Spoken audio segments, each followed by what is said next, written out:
ہدایت کی فضائیں یہ ہوائیں، قول خدا کی قول نبی کی یہ صدائیں۔ مزید نئے بیانات سننے کے لیے چینل راہ ہدایت بیان کو ضرور سبسکرائب کریں۔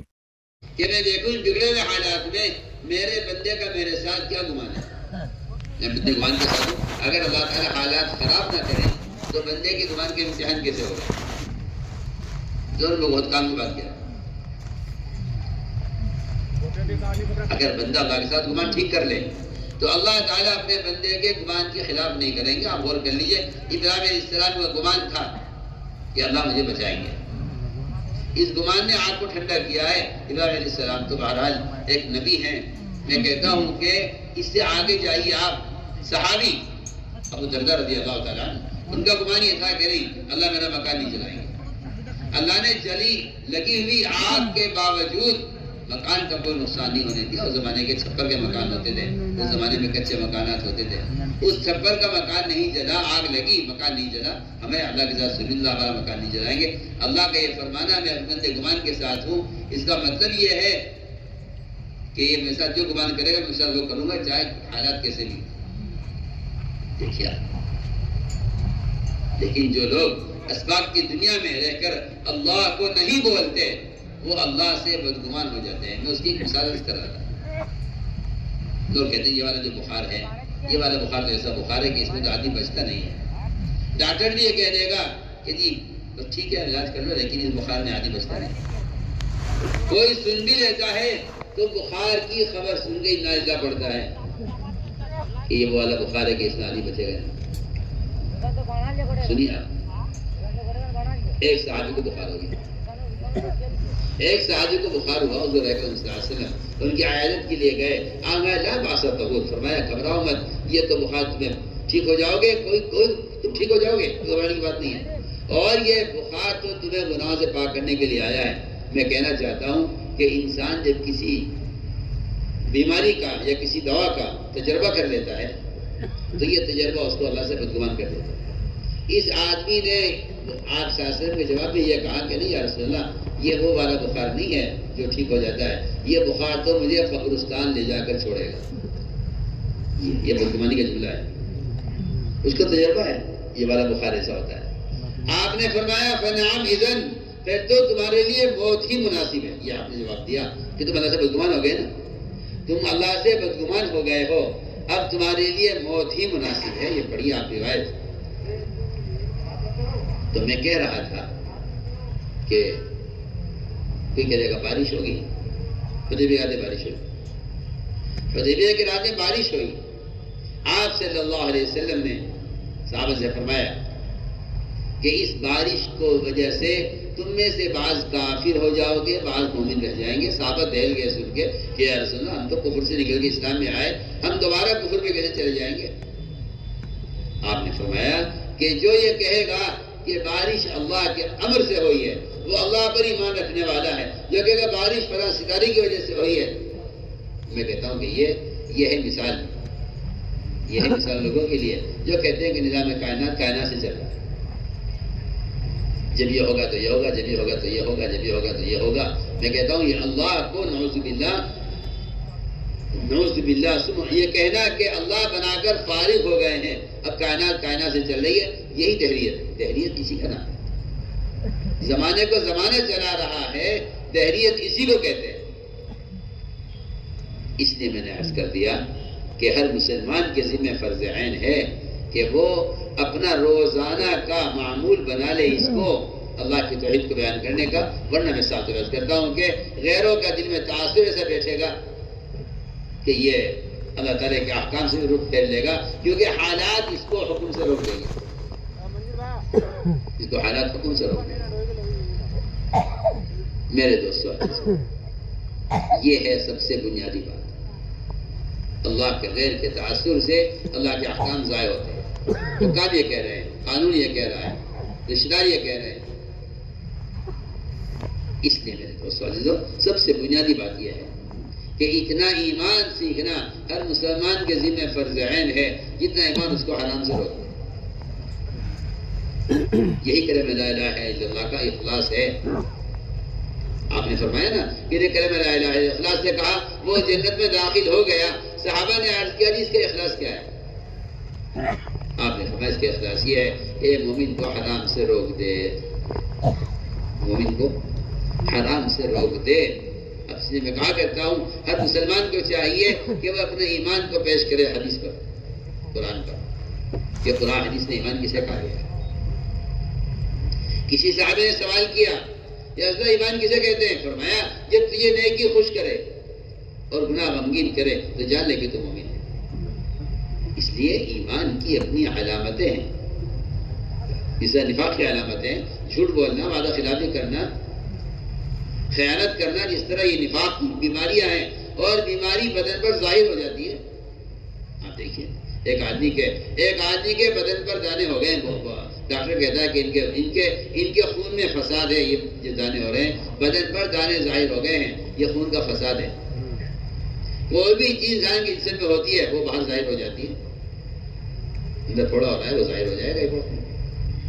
تو میں نے عرض کیا کہ نفاق اندر کی بیماریاں ہوتی ہیں جو ظاہر ہو جاتی ہیں، ایسے ہی مومن کے اندر سے ایمان کی علامتیں اس کے اعمال سے ایمان کی علامتیں ظاہر ہوتی ہیں.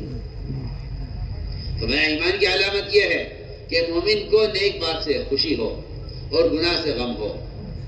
یہ مومن ہونے کی علامت ہے.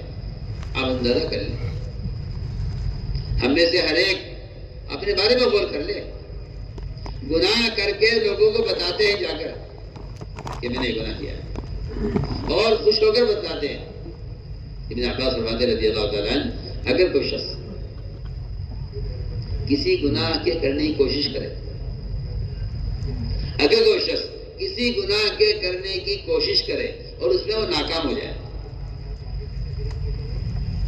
وہ نہ کر سکے، کوشش کرے لیکن گناہ میں کامیاب نہ ہو سکے، اس کو اس ناکامی پر اگر ذرہ برابر اس بات کا خیال آ گیا، یہ دل میں یہ خیال آیا کہ ہاں یہ کام رہ گیا ہو جاتا، تو فرمایا اس خیال کا دل میں آنا اس گناہ سے بڑا گناہ ہے جس کی کوشش میں یہ ناکام ہوا.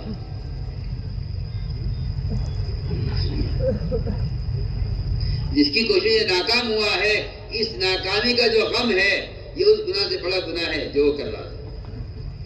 اور اگر گناہ کرتے ہوئے دروازہ ہل جائے، گھر میں کوئی آہٹ ہو جائے، کوئی برتن ہل جائے، ہلکی سی آواز کسی آدمی کے گناہ کرتے ہوئے ہلکی سی آواز کان میں پڑ جائے گھر کے اندر، اور یہ خیال آئے کہ کسی نے دیکھا تو نہیں، تو میں کسی کے ذہن میں خیال آنا یہ اس گناہ سے بڑا گناہ جو وہ کر رہا ہے.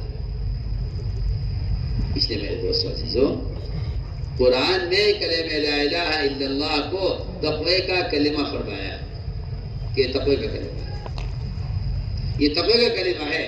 اور تقوی اللہ سے تنہائی میں ڈرنے کو کہتے ہیں.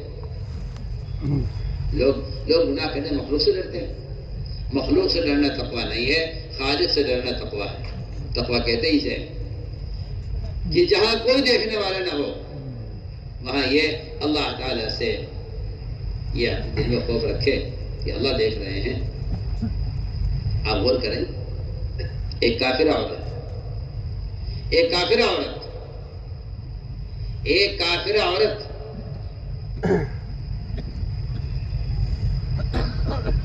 زلیخا یوسف علیہ السلام کو گناہ پر آمادہ کیا. گناہ کے بعد اسے خیال آیا کہ میرا یہ لکڑی کا بت ہے، مجھے دیکھ رہا ہے، مجھے شرم آ رہی ہے اس کے سامنے گناہ کرنے میں شرم آ رہی ہے مجھے لکڑی کے بت کے سامنے. اس نے اپنے لکڑی کے بنائے ہوئے بت سے شرما کر اس کے اوپر کپڑا ڈال دیا. سوچیے آپ، ایک کافرہ عورت اگر لکڑی کے بت سے شرما رہی ہے گناہ کرنے میں، تو پھر آپ اسے اندازہ کر لیجئے کہ ایک ایمان والے کو اللہ سے کتنا شرمانا چاہیے گناہ کرنے میں. اس لیے فرمایا کہ تقوی یہ تو ایمان کی علامت ہے، اور تقوی مومن کی شان ہے.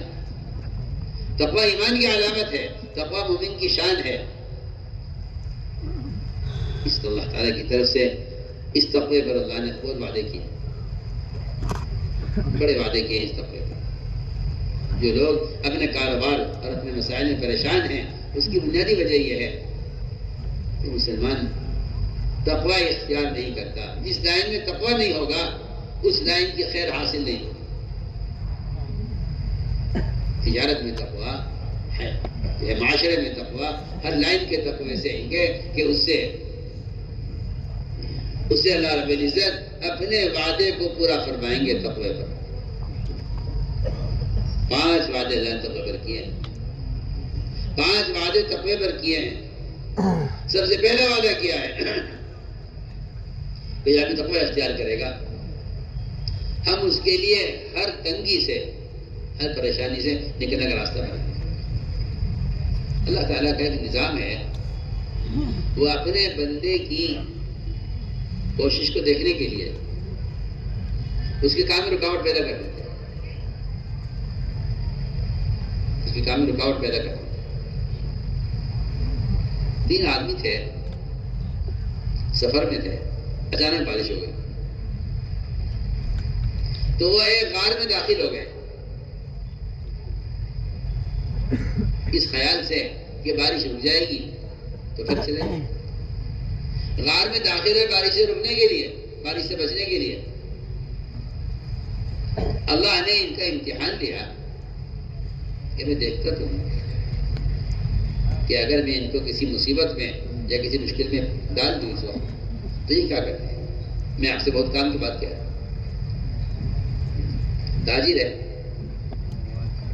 اللہ تعالیٰ تجارت میں نقصان لے آتے ہیں. اللہ تجارت میں نقصان لے آتے ہیں یہ دیکھنے کے لیے کہ یہ میرا بندہ اس وقت تجارت کے نقصان کو حرام راستے سے دور کرتا ہے یا یہ صبر کر کے حلال راستے اختیار کرتا ہے. تجارت میں نقصان ہو گیا، تجارت میں نقصان ہو گیا. اس بے وقوف آدمی نے اس نقصان کو دور کرنے کے لیے سودی قرضہ لے لیا. سوچیے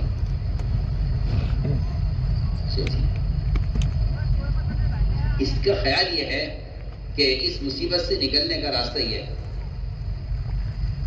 جبکہ آپ یاد کو یہ معلوم ہونا چاہیے کہ سودی کاروبار کرنے والا اللہ سے جنگ کر رہا ہے. آپ کا پڑوسی کوئی آپ کا دشمن ہو، آپ کی اس کی لڑائی چل رہی ہو، آپ اسے نمک مانگ سکتے ہیں. آپ کی عزت اس بات کی اجازت نہیں دے گی کہ آپ اپنے پڑوسی دشمن سے نمک مانگ سکیں. آپ اللہ سے جنگ کریں سودی کاروبار کر کے اور اللہ سے دعائیں کریں. سوچیے آپ اللہ سے جنگ کریں اور دعا کریں. سود کا ایک لقمہ صرف سود کا، پورا کاروبار نہیں، پورا کھانا نہیں، ایک لقمہ سود کا وہ 70 مرتبہ زنا کرنے سے زیادہ گندا ہے. اب حالت یہ ہے جی سود پر گاڑی ہے، سود پر ٹرک ہے، سود پر سارا نظام چل رہا ہے. اللہ بارشیں روک دیں تو دعا کراتے ہیں. میں عرض کرنا چاہتا ہوں کہ سودی کاروبار کرنے والا اللہ سے اعلان جنگ کر رہا ہے. اللہ تعالیٰ اپنے بندے پر چھوٹے سے امتحان رکھتے ہیں. ہم تمہیں آزمائیں گے، تھوڑی سی بھوک لا کر، تھوڑا سا نقصان لا کر، تھوڑا سا خوف لائیں گے، ہلکا سا خوف، اور تم اس خوف کی وجہ سے یا تھوڑی سی بھوک کی وجہ سے ہمارا حکم چھوڑ دو گے تو پھر تمہارے لیے کوئی وعدہ نہیں ہے. اور اگر تم اس میں جمے رہے حکم پر تو پھر ہم جمنے والوں کو برکتوں کی خوشخبری دیتے ہیں. تو میں نے عرض کیا کہ اللہ تعالیٰ اپنے بندے کے امتحان کے لیے اچانک کوئی حال لے آتے ہیں، پریشانی دیکھنا چاہتے ہیں اس پریشانی سے نکلنے کے لیے یہ کیا راستہ ہے، یہ کیا راستے اختیار کرتا ہے. یہ راستے کیا راستے اختیار کرتا ہے پریشانی سے نکلنے کے لیے. اگر حرام راستے اختیار کرے گا یہ تو ہم اس کی پریشانی کو اور بڑھا دیں گے، اور اگر اس نے صبر کیا اور حلال راستے اختیار کیا تو ہم اس کے لیے ہمیشہ کے برکتوں کے راستے کھول دیں. تو میں اس کر رہا تھا کہ بہت آدمی غارت پھنسے، اللہ نے چٹان سرکا کر راستہ بند کر دیا، اور ایسا بند کر دیا کہ یہاں سوائے موت کے کچھ نظر نہیں آتا، کہ موت کے علاوہ کوئی راستہ ہے.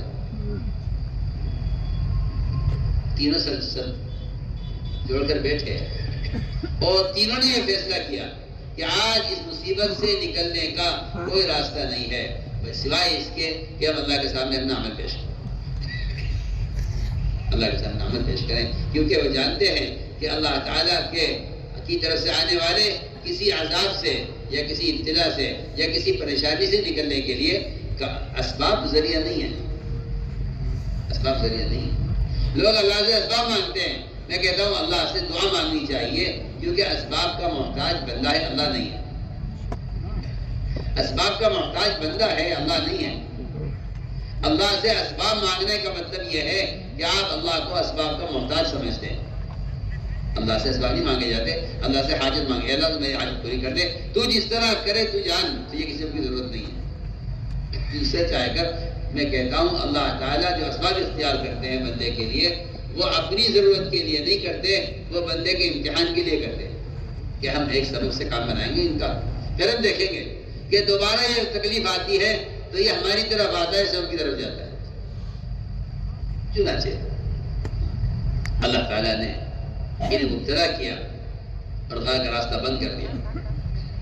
ان میں سے ہر ایک اپنا عمل پیش کیا۔ ایک نے جو میں کہنا چاہتا تھا کہ تقوی پر اللہ تعالیٰ راستے کیسے کھولتے ہیں، ایک نے عمل پیش کیا، اے اللہ میری چچا کی لڑکی تھی، میں اس کے ساتھ بدکاری کا ارادہ کرتا تھا، مجھے اس سے انتہائی محبت تھی، مگر وہ مجھے اس کا موقع نہیں دیتی، اس پر حالات آ گئے، تنگی آ گئی، فقر آ گیا، اس نے آ کر مجھ سے سوال کیا مال کا، میں نے کہا میں تجھے مال دوں گا 300 اشرفیہ سونے کی، لیکن شرط یہ ہے کہ اپنے آپ کو میرے حوالے کر۔ اس کی تنگی واقع نے اس کو اس گناہ پر آمادہ کر دیا، اس وہ مجبور ہو گئی اور اس نے اپنے آپ کو میرے حوالے کر دیا۔ کہتا ہے اے اللہ میں اس کی ٹانگوں کے درمیان بیٹھ گیا برے ارادے سے، مگر میں نے صرف تیرے خوف سے یہ کام نہیں کیا۔ اے اللہ اگر میں نے اس وقت میں نے تقوی اختیار کیا ہے اور یہ حرام کام میں نے نہیں کیا، تجھے راضی کرنے کے لیے تجھے چڑھا رکھا۔ سوچیے آپ، اس آدمی کے کہنے پر یہ چٹان سرک گئی۔ میں نے عرض کیا کہ بات اصل یہ ہے کہ اللہ رب العزت اپنے بندوں کو مختلف حالات میں اور مختلف مشکلات میں ڈالتے اس لیے ہیں تاکہ یہ دیکھیں کہ میرا بندہ مجھے کیا پیش کرتا ہے، میرا بندہ مجھے کیا پیش کرتا ہے۔ اس لیے میرے دوستوں عزیزوں میں نے عرض کیا کہ اصل بنیادی بات یہ ہے کہ جب بندہ اپنے اللہ کے درمیان شکلوں کا ذریعہ بنا لیتا ہے تو پھر یہ ساری صلاحیت شکلوں پر لگا دیتا ہے، اور جب یہ سمجھتا ہے کہ نہیں اللہ کی ذات سے فائدہ اٹھانے کا جو راستہ ہے وہ اس کے احکام ہیں، تو پھر یہ اپنے اسباب کو پیچھے کرتا ہے اور احکام کو آگے رکھتا ہے۔ ہمارے ایسا فرماتے تھے اللہ کی ذات عالی سے فائدہ اٹھانے کے لیے کائنات کا یقین نکلنا شرط ہے۔ اللہ کی ذات سے فائدہ اٹھانے کے لیے کائنات کا یقین نکلنا شرط ہے۔ جن کے دل میں یقین کائنات کا ہوتا ہے وہ عمل کو پیچھے کر دیتے ہیں، ضائع کر دیتے ہیں اور سب کو مقدم کر دیتے ہیں۔ اللہ پھر ان کے اسباب میں ناکامیاں لاتے ہیں، یہ ناکامیاں ان کو اور ناکامی کی طرف لے جاتی ہے۔ اس لیے میرے دوستو عزیزو میں عرض کر رہا تھا کہ ایمان اپنی علامتوں کے ساتھ ہے، ایمان اپنی علامتوں کے ساتھ ہے، جس میں سب سے بنیادی علامت یہ ہے بلکہ 4 چیزیں ایسی ہیں جو ایمان کے بغیر حاصل نہیں ہوتی۔ سب سے پہلی بات تو یہ ہے کہ ایمان کے بغیر استقامت نہیں ہوتی، ایمان کے بغیر مومن کو اللہ کے احکام پر استقامت نہیں کہ ایمان کے بغیر استقامت کسے کہتے ہیں؟ استقامت کہتے ہیں حالات کے مقابلے میں حکم پر جمنا، حالات کے مقابلے میں حکم پر جمنے کو استقامت کہتے ہیں۔ اسی لیے میں نے شروع میں عرض کر دیا تھا کہ جنہوں نے کہا ہمارا رب اللہ ہے، پھر ان کی صفت یہ ہے کہ وہ اللہ کے احکام پر ثابت قدم رہیں گے، اس لیے کہ دین تو استقامت کا نام ہے نا۔ آدمی تھوڑا سا دین اختیار کر لے ورنہ تو حالت یہ منافقین کا مزاج یہ تھا کہ وہ حالات کو دیکھ کر دین پر چلتے تھے۔ ایسی استقامت تو منافقین کو بھی تھی۔ استقامت کہتے ہیں پورے دین پر چلنے، استقامت کہتے ہیں پورے دین پر چلنے کو۔ اس لیے قرآن نے بھی اللہ تعالیٰ نے پورے دین پر چلنے کو استقامت کا ہے، وَأَنِ اعْبُدُونِي هَذَا الصِّرَاطُ الْمُسْتَقِيمُ، کہ تم میری عبادت کرو، یہ سیدھا راستہ ہے۔ استقامت کہتے ہیں پورے دین پر چلنے کو، استقامت کہتے ہیں پورے دین پر چلنے کو۔ ہمارا دین ناقص ہے، کیوں؟ اس لیے کہ ہم یہ دیکھ ہم نے دین کو حالات کے دعوے کر دیا ہے، حالات بدلیں گے دین بدل جائے گا۔ ہم نے دین کو حالات کے دعوے کیا ہوا ہے، جب حالات بدلیں گے دین بدل جائے گا۔ ہمیں چاہیے کہ دین کو حکم کے دعوے کریں، دین کو حکم کے دعوے کریں کہ ہمارا دین اللہ کے حکم کے تابع ہے، ہمارا دین اللہ کے حکم کے تابع ہے۔ جن کا دین حکم کے تابع ہوگا ان کا دین کامل ہوگا، جن کا دین حالات کے تابع ہوگا تو جیسے حالات بدلیں گے ان کا دین بدل جائے گا، جیسے حالات بدلیں گے ان کا دین بدلتا چلا جائے گا۔ میرے دوستوں معززو، اس لیے ہمیں اپنے اندر یہ صفات پیدا کرنی ہے، صفات ایمانیہ، یہ صفات پیدا کرنی ہے، صفات ایمانیہ، اور یہ صفات ایسی ہیں کہ ان صفات کو ظاہر کیا جائے گا سنتوں کے احترام سے۔ ایک جماعت آپ ساتھ خدمت میں حاضر ہو، 7 آدمی کی جماعت، سامنے بیٹھا ہوں بیان سن رہا ہوں، 7 آدمی کی جماعت آپ خدمت میں حاضر ہوئی۔ جہاں ہلکا فروج پر لے کے پڑے ہوں، اس زمانے میں معمول یہ تھا کہ لوگوں کو ان کے ماحول سے نکال کر تربیت کے تعلیم کے ماحول میں لایا جاتا ہے۔ چنانچہ جماعت میں حاضر ہوئی، آپ نے ان کو دور سے دیکھ کر پہچان لیا کہ یہ ایمان والے ہیں، اس لیے کہ ایمان والا اپنے حلیے سے پہچانا جاتا ہے، اور ہر قوم کا اصول ہے یہ، فوج کو پہچاننا ہو، پولیس والے کو پہچاننا ہو، ہر ایک کی پہچان اس کے لباس سے ہے، ہر ایک کی پہچان اس کے لباس سے ہے۔ اصل بنیادی چیز آدمی کا حلیہ ہے، جس کا حلیہ سنت کے مطابق نہیں ہے اس کو مسلمان پہچانا ممکن نہیں۔ آج لکھ لیجیے آپ، مسلمان نے یہ سوچ کر حلیہ بدل دیا کہ لباس کوئی ضروری نہیں ہے، حالانکہ علماء نے یہاں تک لکھا ہے کہ ایک پنڈت کا لباس اور ایک انگریز کا لباس دونوں کا ایک حکم ہے۔ آج کل کچھ ایسے جاہل قسم کے لوگ دنیا میں پیدا ہو گئے ہیں جن کا خیال ہے کہ اسلام کا اپنا کوئی لباس نہیں ہے، حالانکہ یہ حقیقت یہ ہے کہ یہ ننگا پھر رہا ہے، اس کی نماز بھی اس لباس میں نہیں ہوتی۔ عام طور سے پیٹھ کھل جاتی ہے رکوع میں تو نماز فاسد ہو جاتی ہے، لیکن کوئی احساس نہیں۔ مجھے ایسا فرماتے تھے میرے کام کا مقصد احیاء سنت ہے، اصل میرے کام کا اصل مقصد احیاء سنت ہے، اس لیے سنتوں کا اہتمام، اپنے حلیے سے بتلاؤ کہ میں مسلمان ہوں۔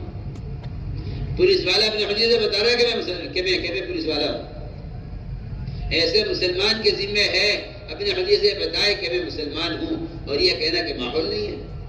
میں کہتا ہوں کہ ماحول کا بنانا جہاد ہے، ماحول کے تابع ہونا نفاق ہے، اور ماحول بنانا جہاد ہے۔ ماحول کے تابع ہونا نفاق ہے۔ منافقین کا مزاج تھا کہ وہ جہاں جاتے تھے وہاں والوں کے رنگ میں رنگ جایا کرتے تھے۔ یہ کہنا منافقین کا کہ ہم جب تمہارے پاس ہوں گے تمہارے ساتھ ہوں گے، جب ان کے پاس ہوں گے ان کے ساتھ ہوں گے، اسی کو نفاق کہا گیا ہے۔ ایسے لوگ بہروپیہ ہوتے ہیں جو اپنا روح بدلتے رہتے ہیں حالات کے اعتبار سے۔ ہم بہت بنیادی بات کرتے ہیں، مسلمان کو چاہیے کہ وہ اپنے حلیے کو سنت کے مطابق بنائے، یہ سب سے بڑا جہاد ہے۔ میں کہتا ہوں احیاء سنت سے بڑا کوئی جہاد نہیں ہے۔ کسی دشمن سے مقابلے میں اگر کوئی مسلمان قتل کر دیا جائے تو اس کو شہادت کی ایک شہید کا درجہ ملے گا، ایک شہید کا اجر ملے گا۔ اور اگر کوئی مسلمان مخالف ماحول میں سنت کا اہتمام کرتا ہے تو پھر فرمایا حدیث میں کہ ایسے مسلمان کو 100 شہیدوں کے برابر اجر ملے گا، صرف ایک سنت کو زندہ کرنے میں، ایک سنت کو زندہ کرنے میں 100 شہیدوں کا اجر ہے۔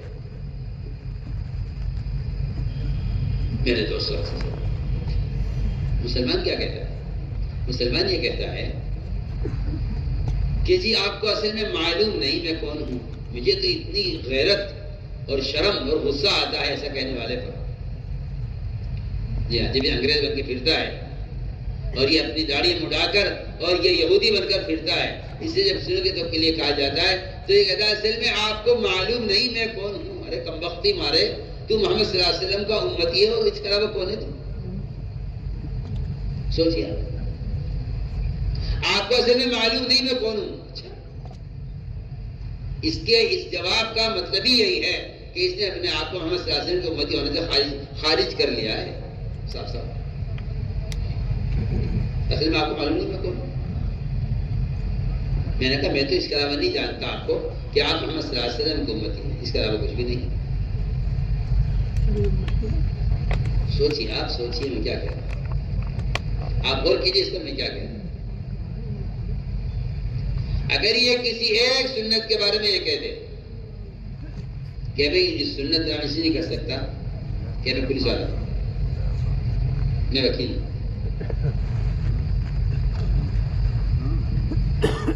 اس نے صاف انکار کر دیا محمد صلی اللہ علیہ وسلم کو امتی ہونے سے.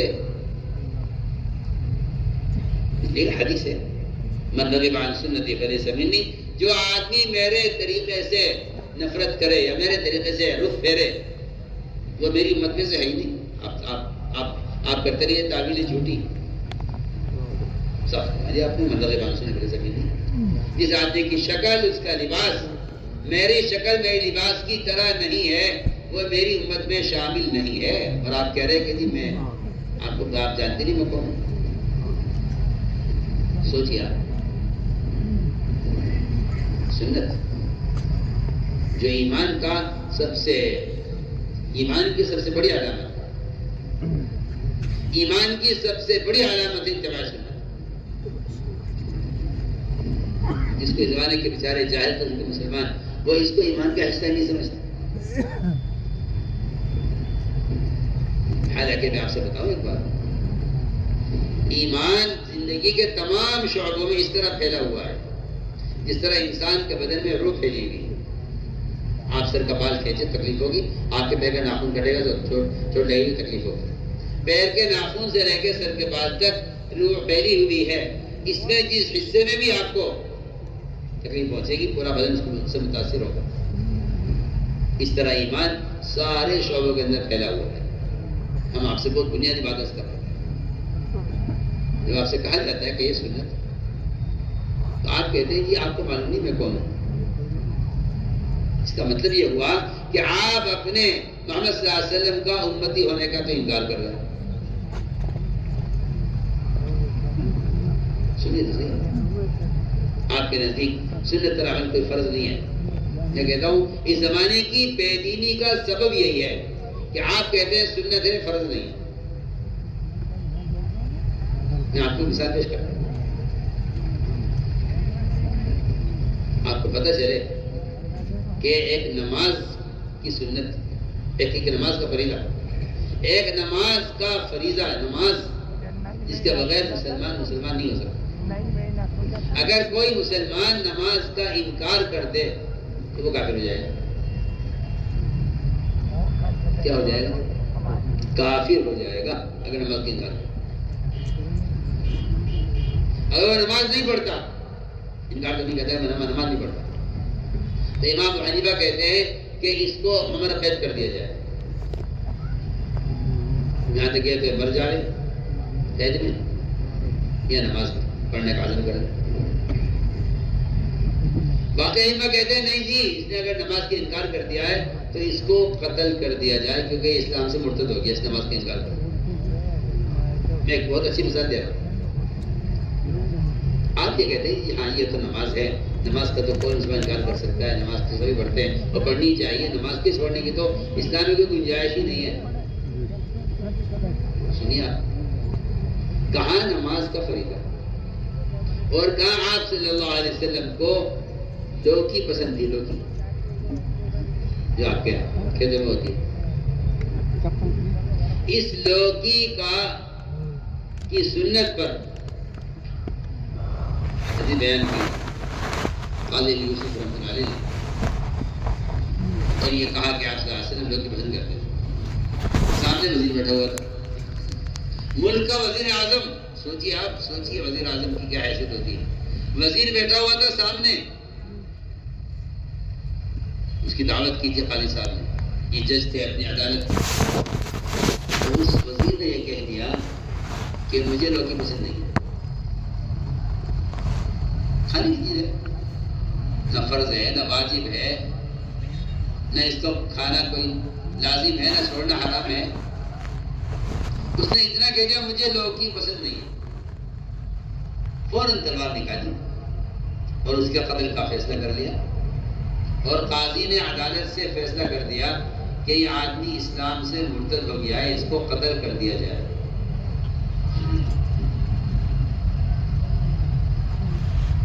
ایسا زمانہ مسلمان کو سنتوں سے ایسی محبت تھی،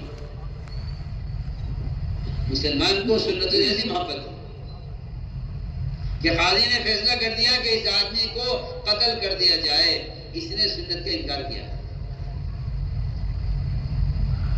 دیکھ لیجیے، اب مسلمان سر سے لے کے پیر تک یہودیوں کی شکل بنا کر پھر رہا ہے، اور اسے اس کی کوئی پرواہ نہیں ہے، اور اسے جاہل قسم کے لوگ یہ کہہ رہے ہیں اس میں کوئی حرج نہیں، اس میں کوئی حرج نہیں ہے، ایسے ہی پڑھ سکتے، ایسے پہن سکتے ہیں، پہن سکتے ہیں، پہن سکتے ہیں، پہننے سے کیا ہوتا ہے؟ ایسے جاہل قسم کے لوگ کہتے ہیں ایمان دل کی چیز ہے، ظاہر میں کیا دیکھنا، ایمان دل میں ہوتا ہے۔ اگر تیرے دل میں ایمان ہوتا تو سنت کی شکل میں ظاہر ہوتا۔ اور ایسا فرماتے تھے، یہ سنو حضرت کی بات نقل کر رہا ہوں، مولانا ایسا فرماتے تھے کہ جس کا ظاہری حلیہ سنت کے مطابق نہیں ہے، اس کے دل میں کفر نے جڑیں پکڑی ہوئی ہیں، پکی پکی بات۔ کیا کہتا ہے مسلمان؟ مسلمان یہ کہتا ہے کہ جیسے میں آپ کو معلوم نہیں ہے میں کون، میں اصل میں ڈاکٹر ہوں، سن تو لو، میں ڈاکٹر ہوں۔ تو میں نے پوچھا سیکھے تو ڈاکٹر ہوتے ہیں؟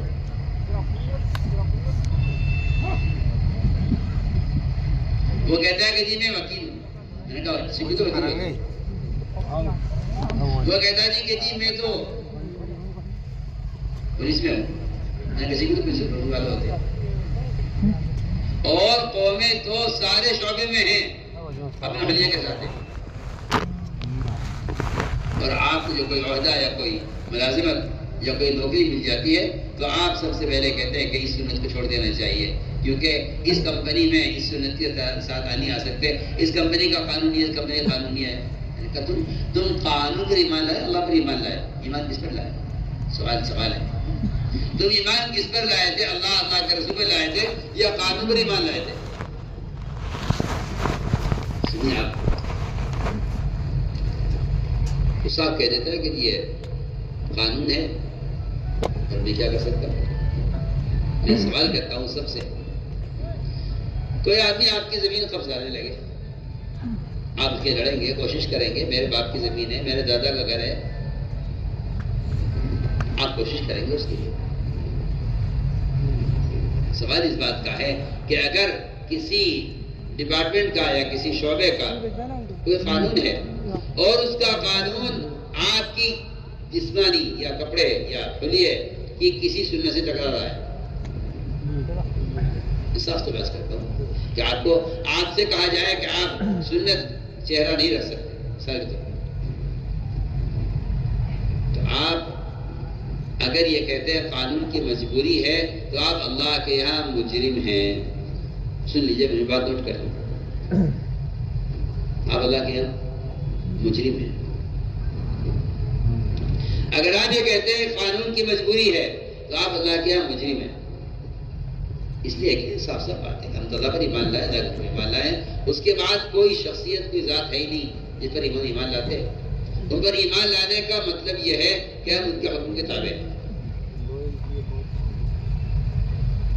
اللہ کے یہاں، اللہ تعالیٰ کے یہاں یہ چھوٹ نہیں ہوگی کہ جی قانون تھا، ٹھیک ہے آپ مجبور تھے، نہیں، میں عکس کرتا ہوں، اللہ کے یہاں مجبور کون ہے، معذور کون ہے، یہ تو آج کو سمجھنا چاہیے۔ اللہ کے یہاں مجبور کون ہے، معذور کون ہے، اور اللہ کے یہاں مجرم کون ہے اور اللہ کے یہاں معذور کون ہے، اس کو سمجھنا چاہیے۔ جو شخص اس کے لیے مسلسل کوشش کر رہا ہو وہ کہا جائے گا کہ ہاں یہ اللہ کے یہاں معذور ہے، اللہ دیکھ لیں گے میرے بندے نے میرا حکم پورا کرنے کے لیے، میرے بندے نے میرے نبی کی سنت عمل کرنے کے لیے پوری کوشش کی ہے. اگر یہ کوشش کر رہا ہے تو یہ اللہ کے یہاں معذور ہے، ورنہ مجرم ہے. اگر کوشش نہیں کرتے تو مجرم ہے. دوسری شرط یہ ہے کہ آپ جتنی دیر اس شکل میں ہیں آپ اللہ تعالیٰ سے استغفار کرتے رہیں. اور تیسری شرط یہ ہے کہ آپ یہاں سے نکلتے ہی لباس تبدیل کر لیں، تب تو کہا جا سکتا ہے کہ آپ اللہ کے مجرم نہیں ہیں، ورنہ آپ اللہ کے مجرم صاحب. مولوی ایسا فرماتے تھے میرے کام کا مقصد تو احیاء سنت ہے. میں تو ایک نمونہ پیش کرنا چاہتا ہوں سارے عالم کو. تو میرے بزرگ دوستوں عزیزوں، آپ صلی اللہ علیہ وسلم کے زمانے میں جو آدمی آتا تھا سب سے پہلے اس کے لیے کہ وہ آ کر ایسا بدل جایا کرتا تھا. آپ نے فرمایا کہ میری امت ساری امتوں کے درمیان میں ایسی ہے جیسے سفید بیل کے پہلو میں چند بال سیاہ ہوں، الگ الگ چمکتے ہوئے نظر آتے ہیں. اب تو حالت یہ ہے کہ کسی کو سلام کرتے بھی ڈر لگتا ہے، نام پوچھنا پڑتا ہے سلام کرنے سے پہلے کہ آپ کے کیا نام ہے. اس کا مطلب صاف یہ ہے، اس کا صاف مطلب یہ ہے کہ مسلمان سنتوں سے اتنا ننگا ہو گیا ہے کہ اس کو سلام کرتے ہوئے خیال ہوتا ہے پتہ نہیں مسلمان یا غیر مسلم صاحب آپ سے تم میں آپ سے بے تکلف بات کر رہا ہوں. مسلمان نے اپنا حلیہ یہ بنا لیا ہے کہ ابھی یہ سلام کا بھی مستحق نہیں رہا ہے. اس کو سلام کی کیسے کی جائے پتہ نہیں کون ہے. میرے دوستوں تو اس لیے ہم نے عرض کیا کہ سنتوں کا بڑا مقام ہے اور سنتوں کو مٹانا دین کو مٹانا ہے. اب یہ مت سمجھیے کہ آپ نے فرائض چھوڑ دیے تو اسلام جو ہے ظاہر ہو گیا. نہیں، اگر آپ سنتیں چھوڑ رہے ہیں تو آپ اسلام کا ایک حصہ معاشرے کو ضائع کر رہے ہیں. اسلام کا ایک بڑا حصہ معاشرہ ہے. عبادات، معاملات، اخلاق، معاشرہ، یہ چار شعبے ہیں. یہ ایمان کا معاشرہ، ایمان کا ایک حصہ ہے جس کو آپ یہ کہہ کے چھوڑ دیتے ہیں کہ اس سے کیا ہوتا ہے. اس لیے بنیادی طور پر عرض کر رہا ہوں کہ سنتوں کا اہتمام سر سے لے کر پیر تک مسلمان کو ایسا ہونا چاہیے کہ دور سے دیکھ کر پہچانے کا یہ مسلمان. چنانچہ میں عرض کر رہا تھا کہ ایک جماعت آپ میں حاضر ہو جد حیات الصحابہ میں اس کا نقل کیا ہے اور ایمان کی حقیقت کے اعتبار سے بیان کیا ہے اسے کہ ایمان کسے کہتے ہیں. یہ 7 آدمی کی جماعت تھی. آپ صلی اللہ علیہ وسلم کو دور سے دیکھ کر پہچان گئے. وہ خود کہتے ہیں کہ آپ نے ہمارے حجے سے پہچانے کے مومن ہیں. ہم قریب آئے، آپ نے ہم سے پوچھا آپ نے کہ تم کون ہو. ہم نے آپ کے سوال کے ساتھ جواب دیا کہ ہم ایمان والے ہیں. اس لیے کہ انسان کا مزاج یہی ہے کہ وہ جو اصل اس کا مقصد ہوتا ہے اس سے وہ اپنا تعارف کراتا ہے. آپ پوچھیں کسی دکاندار سے کہ آپ کیا ہے میں تاجر ہوں. آپ کی ڈاکٹر پوچھے آپ کیا ہے کہ میں ڈاکٹر ہوں. آپ کسی انجینئر سے پوچھے آپ کیا ہے کہ میں انجینئر ہوں. جس آدمی کا دنیا میں جو کام ہوتا ہے اس کام سے اس کا تعارف ہوتا ہے. ایسے ہی آپ صلی اللہ علیہ وسلم نے ان سے پوچھا کہ تم کیا ہو. سب نے کہا کہ یا رسول اللہ ہم سب ایمان والے ہیں. صاحب کیا ہم سب ایمان والے ہیں؟ فرمایا تمہارے ایمان کی کیا علامت ہے؟ انہوں نے صاف فرمایا کہ رسول اللہ 4 چیزوں پر ہمارا ایمان ہے. 4 پر ہمارا ایمان ہے. ہم ایمان لائے ہیں اللہ پر، اس کے فرشتوں پر،